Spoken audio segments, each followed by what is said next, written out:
Hi friends, I'm Reverend Nate Melcher of Richfield United Methodist Church in Minneapolis, Minnesota, and welcome to Camp Meetings.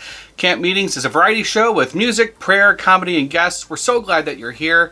We get our name Camp Meetings from the camp meetings across the nation that brought people in isolation together for building faith and building community.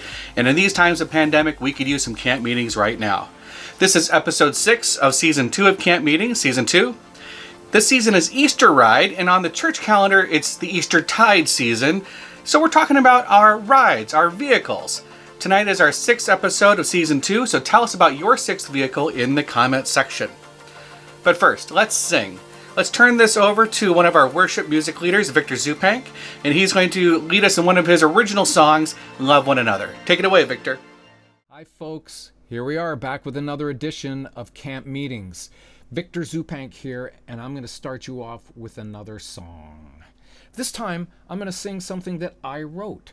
This one is called Love One Another, and it's based on the Gospel according to John, chapter 15, verses 9 through 13. And the simple message is, love one another.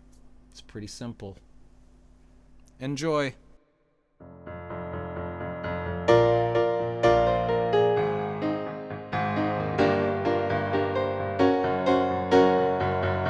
Let me fill your cup with joy, pour it till it overflows. That joy can fill a river, fill an ocean, fill the world with love. If you water your life with joy, love will grow. The fruits of your love will spread for all the world to know. Another as I have loved you.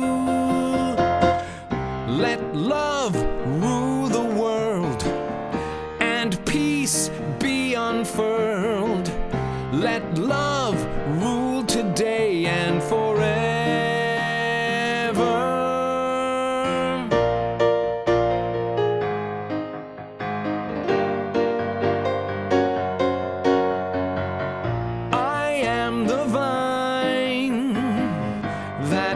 The fruit of God, you are the branch that grows the fruit of love. If you keep your commandments, I will shower you with love.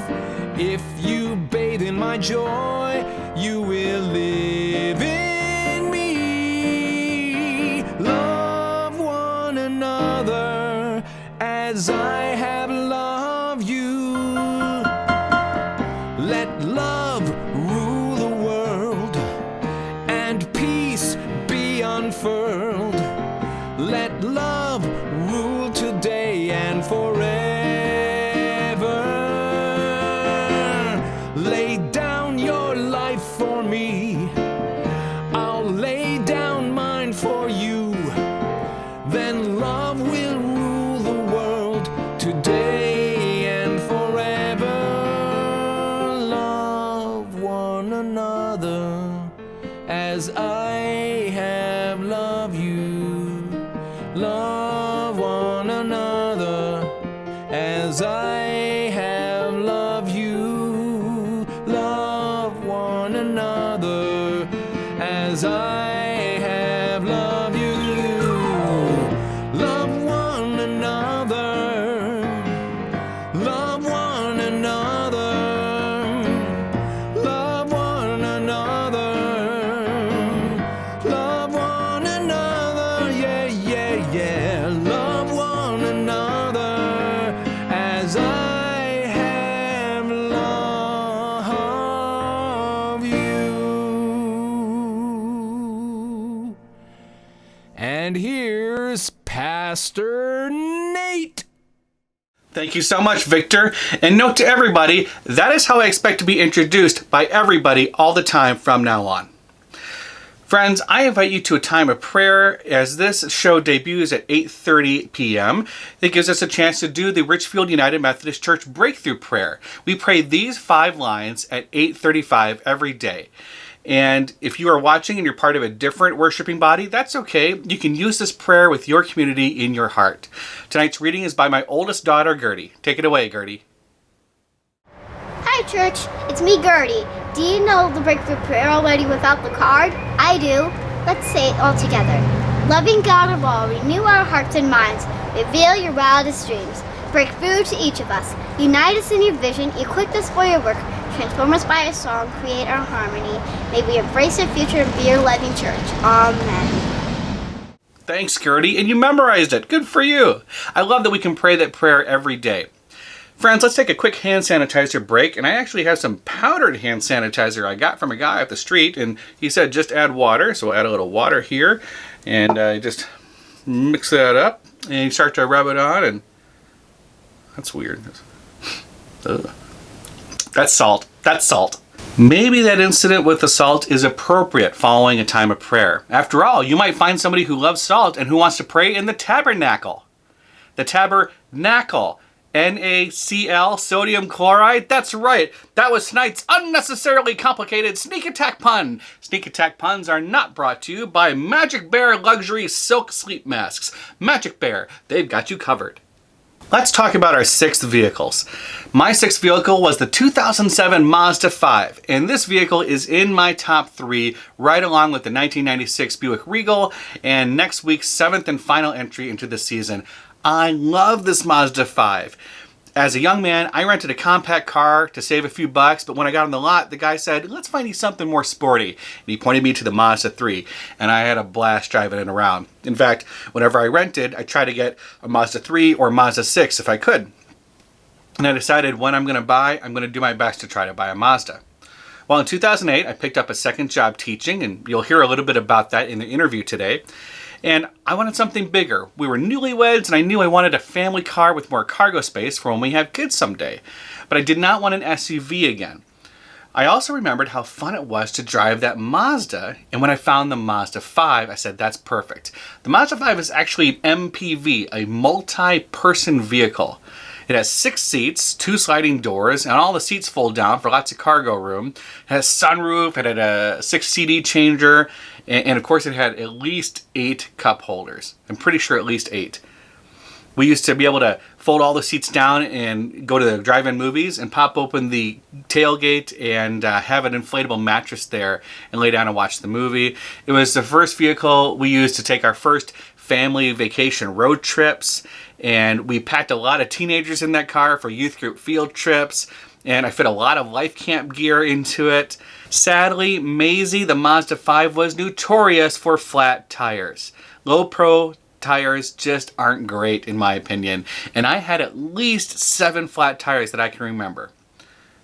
I hit a curb 12 blocks from my mechanic, so I still had to have it towed there. I hit shrapnel on the way to life camp, and a young woman named Devin was in our vehicle, and she showed me how to change a car. Thanks, Devin. I have no idea how it happened, but it was actually in the parking lot of Richfield United Methodist Church. I was parking there while I was dropping off my kids at Caring for Children Early Learning Center long before I was the pastor there, and I had to change the tire myself, and I'm really glad that Devin had shown me how to do it a few months before. So, hashtag adulting. On the way to life camp, it happened again, and we changed it as a group. Then it happened on the way to life camp again. It happened on another road trip, and we tried not to go too fast while we're going down the highway on the spare tire. And one time it happened in the rain, just me and my kids, just minutes after leaving the Twin Cities District clergy picnic. I miss that car. I do not miss its tires. I spent a lot of money on tires for that car. I also do not miss its spare tire, which basically looked like the clown car with its bright yellow hub. Okay, tell us about your sixth vehicle in the comments, and I'll tell you about my current vehicle next week in the 7th and final episode of Camp Meetings Season 2 Easter Ride. Where do we go for Season 3? You'll find out. Friends, I'm a big fan of parody songs, and I was thinking this week of a few ideas where we could take a popular song and add some pandemic-inspired lyrics to it. So, for example, this Beastie Boys-inspired t-shirt, No Sleep Till Brooklyn. As a person trying to balance being a parent of 2 kids who are distance learning for school and my own professional vocation and partnering up to help run a household with my spouse, I'm pretty much exhausted at all times. So instead of No Sleep Till Brooklyn, we could do No Sleep 'Cause COVID! COVID! You like that? Okay, here's a couple more. This pandemic sucks, and I'm over it now, Sanitizer, wah, wah, wah! Put some on when there's a thing you touch. Baby, I'm just gonna mask. Wear your mask. Everybody talking about stay home, stay safe. It's still a no-brainer to me. All I want to do is have the world take the internet seriously as something that should be treated as a public utility, just like water and electricity and gas and sewer, to bridge the digital divide that disproportionately impacts people on the margins, people in poverty, people in rural areas, people of color. Seriously, call your elected officials today and tell them that the pandemic has amplified something that has gone on for far too long, and to make this change, because being unable to do your online schoolwork, pay your bills, and otherwise feel captive in isolation is no fun. I got a feeling I'm not the only one, but I can't help my kids with the new math. I don't get it. It's really weird. There are many songs in scripture. In fact, the book of Psalms is essentially a collection of 150 poems and songs. They all express really deep emotion. And they're not all fresh dew on green grass after a rain shower filled with rainbows and unicorns. Sometimes there's deep anguish too. Consider the lament of the writer of Psalm 13 as they feel abandoned, maybe even angry. How long, O Lord, will you forget me forever? How long will you hide your face from me? How long must I bear in pain in my soul and have sorrow in my heart all day long? How long shall my enemy be exalted over me? Consider and answer me, O Lord my God. Give light to my eyes, or I will sleep the sleep of death, and my enemy will say, I have prevailed. My foes will rejoice because I am shaken. But I trusted in your steadfast love. My heart shall rejoice in your salvation. I will sing to the Lord because God has dealt bountifully with me.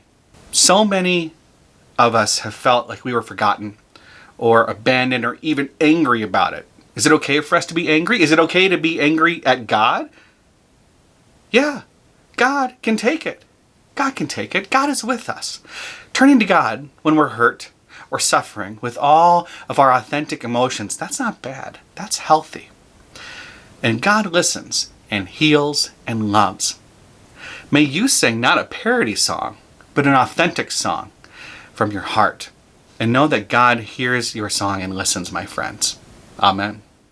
Friends, our guest tonight is the Director of Creative Writing for Normandale Community College in Bloomington, Minnesota, where she works with students pursuing their Associate of Fine Arts degree, a program she founded. She's won 2 Minnesota State Art Board Individual Artist Grants in Poetry. She's the Secretary of the Association of Writers and Writing Programs, AWP Board of Trustees. Her latest poetry collection is called Enough, and it came out this fall and is available wherever books are sold, including the internet, thank goodness, because lots of places where books are sold are closed. Friends, welcome our friend Chris Biak. Welcome, Chris. Thank you, Nate. It's good to see you. It's good to see you. I'm glad that we're doing this interview. Chris, people might not know, you wouldn't know, Chris emailed me while I was on my honeymoon, because I was checking my email on my honeymoon. That's what you do, apparently. He said, hey, there's some teaching jobs at Normandale, and that's how I found out, and I got the job, and I got to teach alongside Chris and other great teachers for a year at Normandale. It was a blast, and wanted to talk with her about poetry and arts, and so I'm so glad you're here. We went to school together back in the day, too. Yeah, I had no idea you were on your honeymoon when I wrote you. I'm sorry. Well, I'm the one who was checking my email, so. Okay. Well, it's been a pleasure to, we were students together, and then we talked together, and then to know that you have really taken everything you're doing with the students at Normandale with writing and just done some amazing things over the last few years. And I thought we could talk tonight about higher education during the pandemic and art and writing, and then to hear some of your poetry if possible too. That's great. I'm really excited. Thanks. Great. So these days, many college students have a schedule in a typical college year that maybe they have in-person classes, they have online classes, and they have hybrid classes, so part online and part in class. Now, that was kind of a gradual shift over many years. I remember about the time that we were both students together in the MFA in Mankato, we were just starting to dabble in the whole online hybrid world. But now, like, we've made the switch to online classes in just a few short weeks. What has that been like to make that huge shift? Well, I don't even know if you knew this, Nate, but when I was first hired at Normandale in 1999, the dark ages, I was hired to bring online learning to Normandale. I was already doing that at Des Moines Area Community College. And so I was really into it. In fact, I almost quit teaching English and I was going to do instructional technology. And half of my job was teaching other faculty how to put classes online. And so I was just raring to go. And even at that point, I wanted to do synchronous online learning. And everybody was like, no, nobody has that bandwidth, because people were still dialing up in that era, So it wasn't all the stuff that we thought we'd be doing, didn't happen for a long time. So I taught one of the first online classes at Normandale in the year 2000. I taught American Literature 1 online. And it was an uphill battle to convince people that it was a valid method of instruction. We still made students come to campus to take their midterms and their finals, which seems ridiculous now. So I was pretty comfortable with teaching online. But weirdly enough, as my career went on, I got less and less willing to teach online because I love people. And I really like that interaction with people. And so I had signed up this year to teach very developmental classes. So students who need help even learning how to write sentences and paragraphs. So I had 2 sections of English 0800, which isn't even college level. It's just getting people up to speed for college. And then I also was teaching 2 sections of the most advanced class in the composition sequence, which is business writing. So those classes were already hybrid. And putting them online was no problem. All those students were like, hey, we already know how to do all this stuff. Not a big deal. But my 0800 students really struggled because a lot of them don't understand spoken English very well. And some of them don't really read very well. And so to try to transition them to Zoom, for instance, half of them didn't have video capabilities. So they would have to listen to me. Maybe they could see me, maybe they couldn't. It was very difficult to do. And one thing I've talked a lot about I'm very close to our minister of music at my church. And I said, what it really brought to mind for me was there's so much poverty we're unaware of, that my students couldn't afford a computer, some of them. They didn't have internet. And so it just really makes you realize what the needs are out in our community. Right. And I would assume that there are some students who, if they're given the choice of online or in-person classes, sometimes they would take in-person classes because they prefer the feel, but sometimes it's because of whether or not they have access to the technology, that digital divide that we hear about. Right. And even the ones who took it because they didn't like the impersonality of online classes, those are the ones most likely to just drop out and say, I don't even want to do this. Because one of them wrote me a really sweet note and said, I did this because I liked you. I don't get to see you anymore. And I was like, oh, I'm so sorry. But please stick it out. But they were like, nope, I can't be in the same room with you. I don't want to do this. And you kind of have to respect that because people know themselves the best. And I was always telling them that you know yourself as a learner, if you can do this or not, That said, the college really, they worked really hard to help students access what we gave them a lot of resources, whatever we could do for them. We had counselors. I think they must have spent 12 hours a day calling students and trying to figure stuff out for them.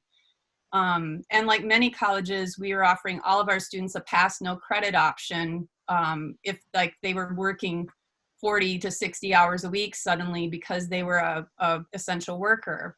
Yeah. So we were really encouraged to think of the students first, and I really appreciate having that kind of support from the administration.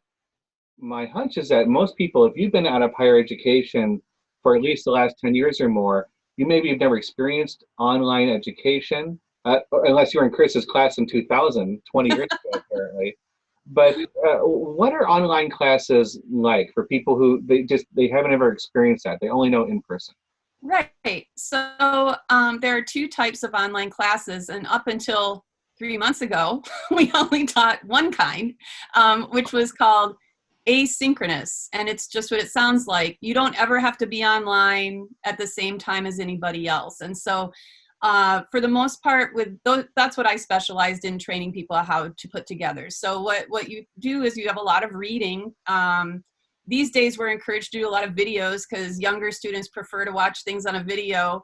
One thing I learned through this whole experience was they would much rather watch me read the announcement I wrote to them on a video than actually read the announcement that I wrote to them, which was really kind of made me sad as an English teacher. But so the asynchronous instruction is really great for older adults because we know how to manage our time, and we're like, okay, I have to get this done by Wednesday, and I'm going to budget my time and do that. It tends to be moms do great in those classes, and they often come in thinking they're going to do terribly because, oh, I haven't been in school, and I'm like, trust me, you can manage a household, you can do this. This is like child's play, you're no problem. And so we do weekly discussion board conversations. And so like on Thursdays, I have an open book quiz due on the reading. And then Friday, they post a short essay answer to a question on the topic of the week. And then they have to answer to classmates with something other than good job or that sucked. So, substance has to be in there. Yeah, so you have to let me know you read it and actually respond to something specific in it. Sometimes we do workshop, which you know what that's like because we did that as students. So I'll have like a list of questions that they have to answer about somebody's work, that kind of thing. And so after they've read the comments, then they have another day or two to polish it up and turn in a final draft, which I grade as well. So it's just kind of that's what I do. It's just a weekly cycle, predictable due dates. Everything's always due on the same day, same thing, that kind of thing. So in asynchronous, it's at your pace, but hit these benchmarks along the week. So it's not at your pace, no. Oh, no, what? It's at my pace. But I mean, like, I don't need to show up at Monday at 7:00. No. To work by that Thursday, and then by that Sunday, that kind of thing. That's what asynchronous is, right? There's still due dates, but yeah, there's a little more flexibility. With synchronous, and we're going to be experimenting with that coming up in the fall, those classes taking the place of the on-campus classes. So with synchronous learning, if you're taking a Monday, Wednesday, Friday, 9 a.m. class, then you're in Zoom Monday, Wednesday, Friday from 9 to 9:50 doing whatever that professor wants you to do. I've never taught like that. And since I'm on sabbatical next year, I might not teach like that, depending on what happens the year after that. But I'm kind of excited about that. I think that would be much more fulfilling than the asynchronous classes where I don't even know what people look like sometimes. And that's why it seems impersonal to me. As higher education faculty and staff are trying to figure out next steps, and it sounds like next fall you're already looking at the steps of the synchronous classes, what are the big questions that are being asked about what tomorrow looks like for higher education? Wow. Like, what are the top 5,500 questions for higher ed? I think it really differs by level. I think community colleges, we're kind of, I think, more resilient, and we're used to kind of doing things like this, trying to reach a lot of different learners of a lot of different abilities. Also, like the last recession, which is, I think when I met you, I think we were in school about that time.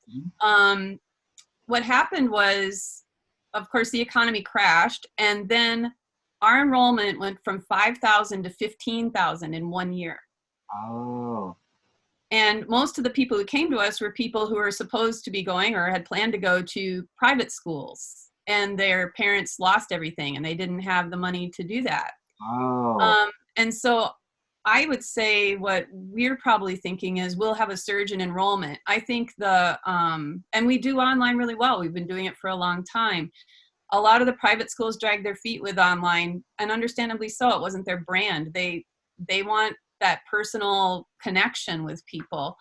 But I think that a lot of them are in trouble and a lot of them are worried, and I would be too. And I worry about them because I think they're a fantastic part of the educational landscape. And I send my students to them a lot because they get that care and nurturing from those faculty. And so, you know, I guess if it were me, I would say donate to your alma mater if it's a private school, because they need help right now and they need support, and they often don't have the access to the technology either, that the big research institutions do for sure. So I think, you know, and I've been seeing people on Facebook chatting about, well, my kid got into this fancy, you know, private school, but they're only going to have classes online. So why am I paying that tuition, you know, to send them there? I don't know the answer to that question. I think they're still probably going to get great education, but it's not going to be that traditional college experience. And a lot of people are grieving that, and understandably so. Well, Chris, I wonder if we could turn to some poetry for a while. Do you have a poem Sure. you could offer us? Yeah. I like to do yoga. And this one's called Crow Pose. And that's a yoga pose that I found challenging. So, Crow Pose. After balance is lost, the limbs tumble, push into the floor.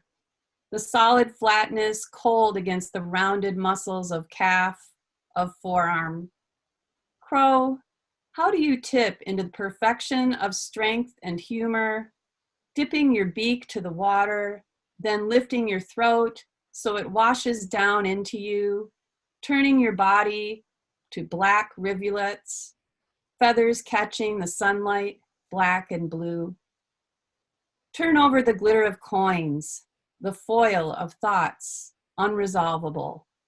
Let me balance on my three-pronged foot, Crow. Let me learn to fly while facing down the earth.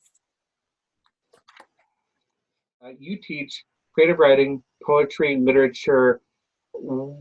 How is the pandemic changing the writing of your students or your colleagues or even yourself these days? Is writing changing now? Is it the same as it was, or what's writing like now? Well, I think it's evolving. You know, when I don't know, did you ever take a class with Dick Terrell? Yeah. Yeah. So he used to say things to me like, don't write about that yet. You're too close to it, you know? And, and, you know, in some ways he's right, because I think that there are ways to write about what you're going through while you're going through it, but you still haven't, you aren't at that point where you're able to really reflect on it and really know how it will ultimately affect your point of view, your life, those kinds of things. So for me personally, I haven't done a lot of writing. I mean, I've jotted down a few ideas. I've also been in the thick of teaching, and I haven't really had a chance to write myself. My students are very hungry for interaction. And so they've been telling me, my students and former students, I keep up with a lot of them on Facebook, and they've been telling me how they just miss workshopping. And so we're going to have a Zoom workshop in a few days. And like 8 or 9 of them have already signed up. And I think another 10 are thinking about it. And so, you know, we'll go to breakout rooms or whatever. And I'm really excited about that whole idea of coming together as a community. So yeah, I guess I don't feel qualified to speak to the entire writing landscape, but I do see some really interesting things going on. Like I get invited to Zoom events where poets are reading a lot of new stuff, and a lot of it's very much about the uncertainty and the anxiety. But I have another poet friend who's doing a project called 100 Hopeful Days, Paula Shashevsky, and she posts a different beautiful thing every day. And I just really think for many of us, it's given us a chance to reflect on what we're thankful for. And I think that's also a very healthy place to put your energy to. Well, what do you think is the place for art and the need for writing in these times? I think it is absolutely vital. so many people have been creating things, and sometimes not in their usual medium.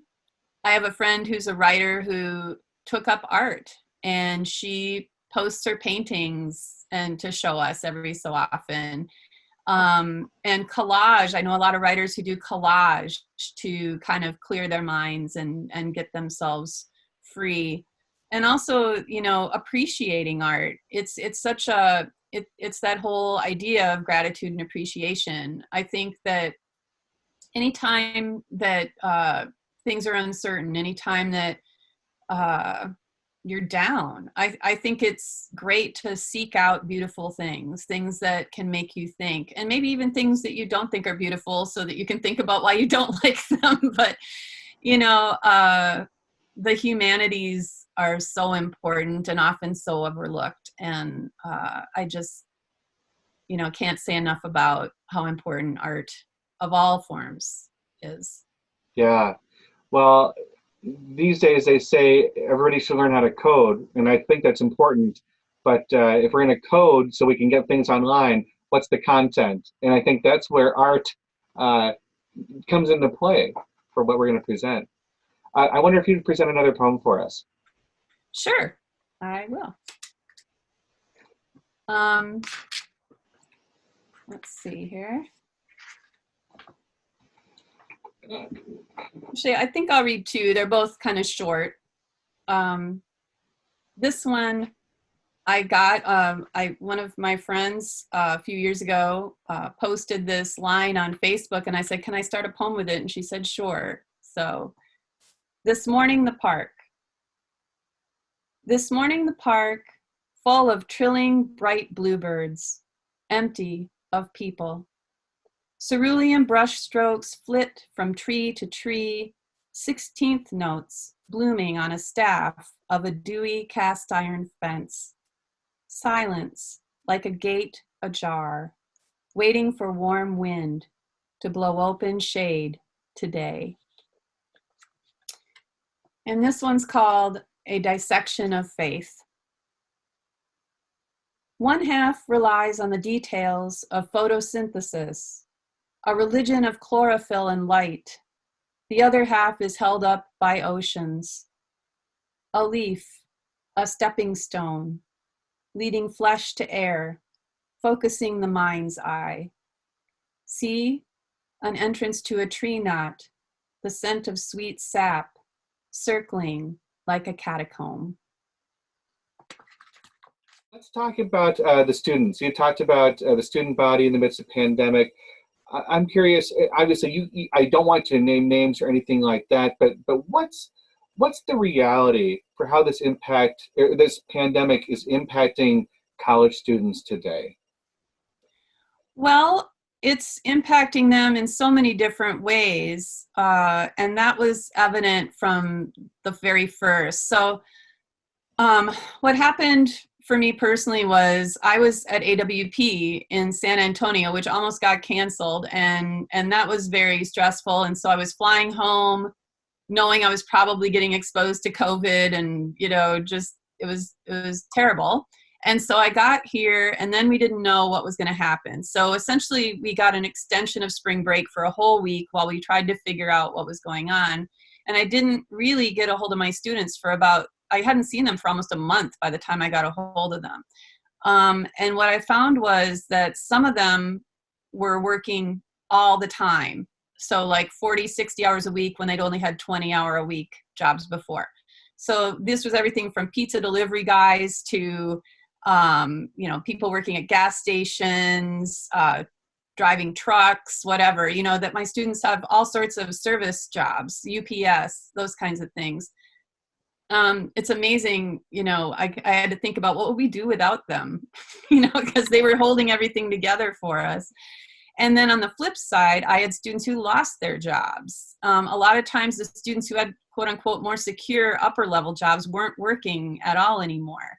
And so they were, some of my students are the only people in their families that speak English, and they have all sorts of other challenges. So I had everything from students who were food insecure to students who were like, they had a lot of money but no time because they were working so much. And I'm really excited about the changes that I've seen in higher education over the last 20 years since I started at Normandale. We have a thing called the campus cupboard. We have a food shelf right on campus, and that's still open, so students can still come and get food if they need it. We have a licensed psychologist who is available to talk with students who are having mental health crises, and we have a very strong referral program where we send them to different community organizations when they're in need. And that never happened 20 years ago. We also have this great fund called Random Acts of Kindness Fund.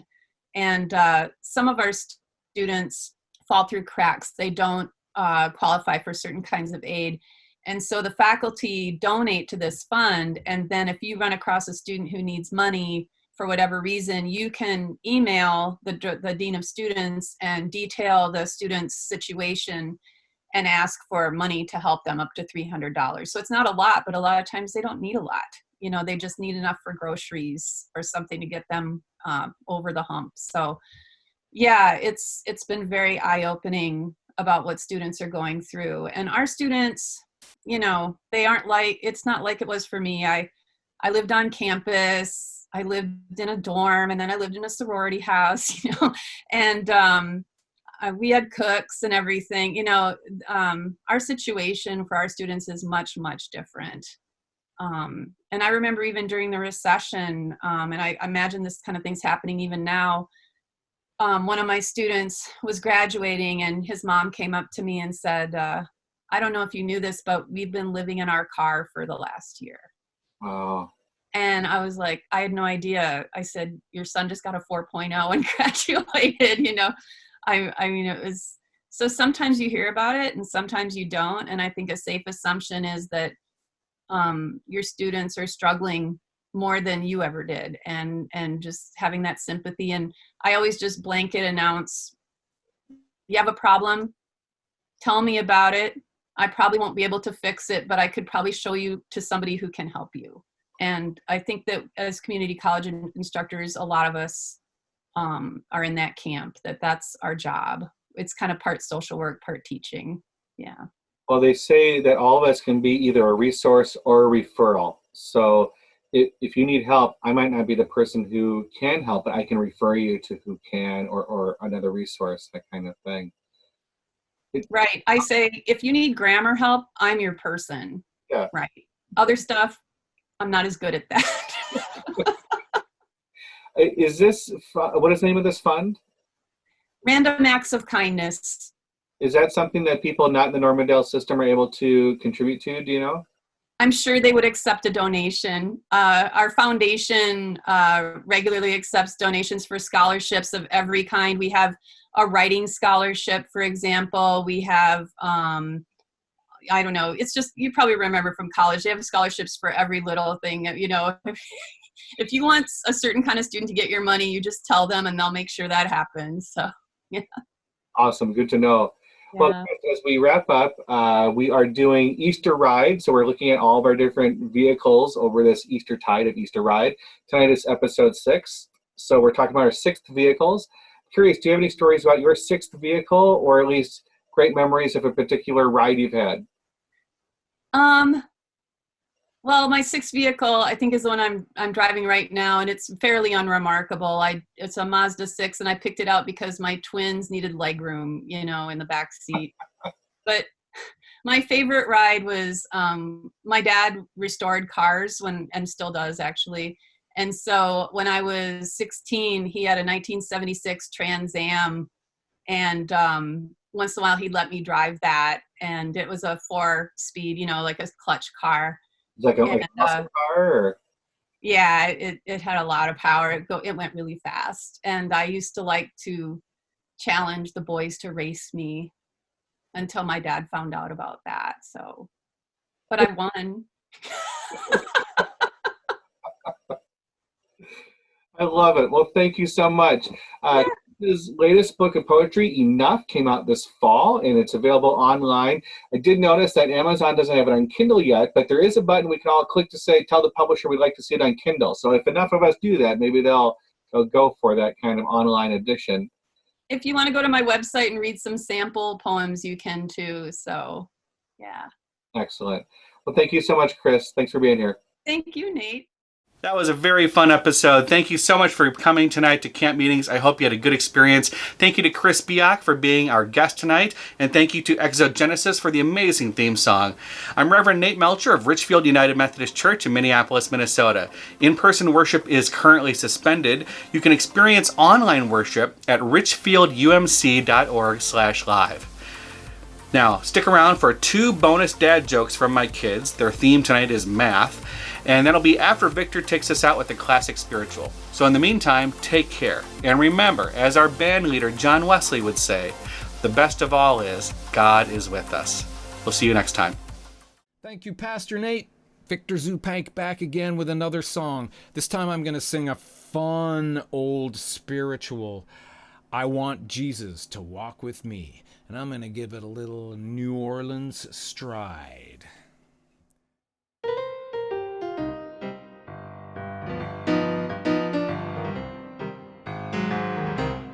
I want Jesus to walk with me. I want Jesus to walk with me all along my pilgrim journey. Lord, I want Jesus to walk with me. In my trials, Lord, walk with me. In my trials, Lord, walk with me. When my heart is almost breaking, Lord, I want Jesus to walk with me. When I'm troubled, Lord, walk with me. When I'm troubled, Lord, walk with me. Oh, when my heart is bowed in sorrow, Lord, I want Jesus to walk with me. Lord, I want Jesus to walk with me. Lord, I want Jesus to walk with me.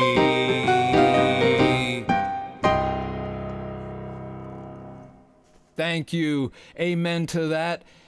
And I'll see you next time. Take care of yourselves. Bye.